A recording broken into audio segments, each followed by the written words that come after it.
in the frigid January of 30th BS, as a procession of Han carriages slowly vanished into the distance from the gates of Changhan, the capital of the vast Han Dynasty.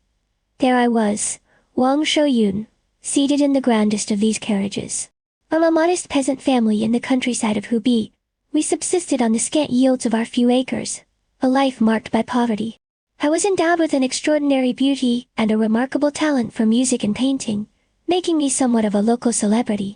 Come 30 BS, Emperor Yuan of Han launched a nation-wide search for court ladies. For someone from my humble background, blessed with beauty, this appeared to be an opportunity for a better existence. Chosen as the foremost candidate from Nansen, I found myself smoothly transitioning into the life of a palace maid. Little did I understand then that entering the palace gates was akin to venturing into the abyssal depths, with no prospect of return. In the January of 30th BS, Xiongnu, the Han chieftain, arrived in Changhan, proposing a marriage alliance with the Han Dynasty as a pledge of peace. He desired a Han woman as his wife. Such matrimonial alliances were a diplomatic tactic of the Han, often sacrificing women on the altar of political expedience. Despite the heavy defeats inflicted upon the Huns by Emperor Wu of Han, their fascination with Central Plains women persisted, and peace was maintained through these unions.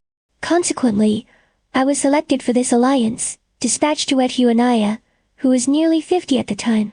I endeavored to adapt to the desolate existence beyond the Great Wall as his chief consort, and my presence seemed to herald an era of prolonged peace along the Han frontier, earning the accolades. Yet, the torment behind this facade was solely mine to endure. Xiongnu passed away, and by Han custom, I was coerced into marrying his son. Incapable of accepting such traditions, I implored to return to the Central Plains, only to face rejection from the Han authorities. With no other choice, I resigned myself to my fate, continuing my life in this alien land. I endured 10 lengthy and hollow years, birthing 2 daughters.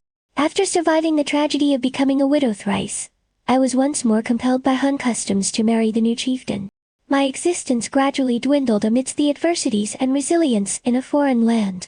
Trapped in this desolate expanse, thrice married within a single family, my spirit was thoroughly exhausted.